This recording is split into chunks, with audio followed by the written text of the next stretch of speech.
السلام علیکم، میں ہوں حسن عباس رضا۔ امید ہے آپ سب لوگ خیریت سے ہوں گے۔ آج آپ کے سامنے میں ویڈیو کی صورت میں ایک کہانی سناؤں گا، کیونکہ زندگی کچھ ایسی مصروفیات ہیں کہ صبح آفس اور شام کو پھر اپنا کام، رکشہ چلانا، پارٹ ٹائم، جس کی وجہ سے اپنے کام کے لیے، اپنے شوق کے لیے، اپنی ہابیز کے لیے ٹائم نکالنا بہت مشکل ہوا تھا۔ تو میں نے سوچا کیوں نہ اسی طریقے سے اپنا کام جو ہے میں آگے بڑھاؤں۔ بڑی عید کے دن ہے،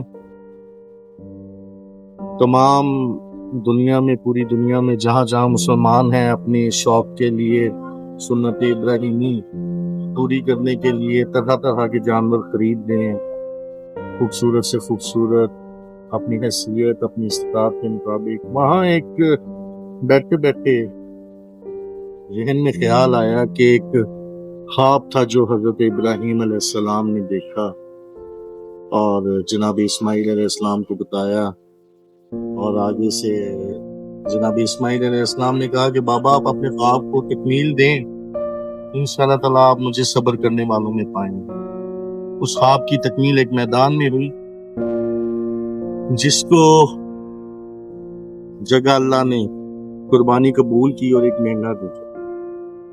اسی طرح کچھ سالوں کے گزرنے کے بعد، بہت سال گزرنے کے بعد، ایک وقت ایسا بھی آیا کہ مکہ میں جہاں مسلمان قربانیوں کی تیاریاں کر رہے تھے، حج کی تیاریاں کر رہے تھے، وہاں ایک مرد مومن، ایک مجاہد ایسا بھی تھا جو غریب تھا، کہنے کو جنت کا سردار بقول رسول اللہ صلی اللہ علیہ وسلم، لیکن اللہ کے دین کی خاطر جہاں مسلمان سنت ابراہیمی کو پورا کرنے کے لیے قربانی کی تیاریاں کر رہے تھے، وہاں ایک ایسا شخص، ایک ایسی ہستی، ایک ایسا مرد مومن جو بنی ہاشم کے انمول ستاروں کو اپنے ہمراہ لیے اللہ کی بارگاہ میں، اللہ کی نظر میں انمول قربانیاں دینے کے لیے تیاریاں کر رہے تھے۔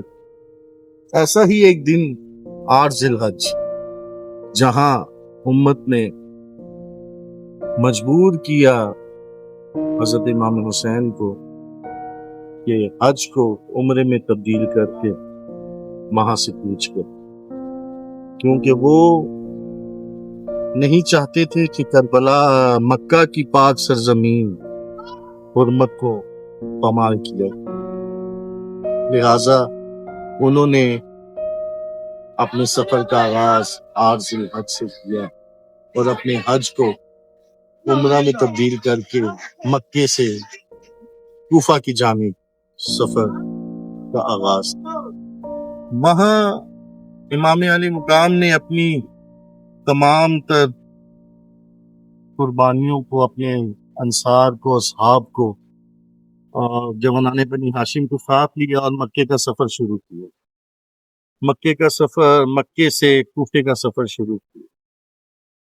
یہ ایک ایسی عظیم قربانی تھی کہ جہاں مسلمان سنت ابراہیمی پہ عمل کرنے کی تیاریاں کر رہے تھے، وہاں امام علی مقام ایک عظیم قربانی جس کو اللہ نے ذبح عظیم میں تبدیل کیا۔ خیال آیا کہ آج اس بارے میں ویڈیو بناؤں اور اپنی ایک سوچ، ایک زاویہ، سوچنے کا زاویہ آپ لوگوں کے ساتھ شیئر کروں۔ کیا آپ لوگ ہر سال عید مناتے ہیں؟ لیکن اس سال کوشش کیجئے کہ ایک الگ زاویے سے اس عید کو سوچیں کہ کہاں وہ عظیم قربانی اور کہاں یہ سنت ابراہیمی، ان دونوں کو جب آپ سوچیں گے تو انشاءاللہ تعالی اس عید میں آپ کو اپنے ایک ایمان میں، اپنی عید میں کوئی نہ کوئی ایک جھلک، کوئی کچھ ایسا ہوگا جس سے آپ بہت اطمینان محسوس کریں گے، اگر آپ اس زاویے سے دیکھ کے سوچیں کہ اللہ کی راہ میں جو قربانی امام علی مقام نے دی، اس سے بڑی قربانی میرے خیال میں پوری کائنات میں کہیں نہیں۔ جہاں ہمیں صبر، استقامت، شجاعت، علم، کربلا سے ہر طرح کا سبق ملا۔ اس سے بڑی قربانی کوئی بھی نہیں۔ اپنی عید کو امام علی مقام کی یاد کے ساتھ، جہاں آپ اپنے گھر میں جانور ذبح کریں، وہاں حضرت امام حسین کی قربانی کو بھی یاد کیجیے گا، الگ طریقے سے، الگ زاویے سے۔ انشاءاللہ آپ کی یہ عید جو ہے اس میں کچھ نہ کچھ آپ کو ضرور محسوس ہوگا، ایمانی لحاظ سے، روح کی تازگی سے۔ کوشش کریں اپنے اندر کہ اس عید کو آپ امام علی مقام کی یاد کے ساتھ منائیں۔ میرا میسج، میری سوچ، میری کہانی پسند آئے تو کمنٹس میں اپنی رائے کا اظہار ضرور کیجیے گا، اور مجھے سپورٹ بھی ضرور کیجیے گا۔ اللہ نگہبان، اللہ حافظ۔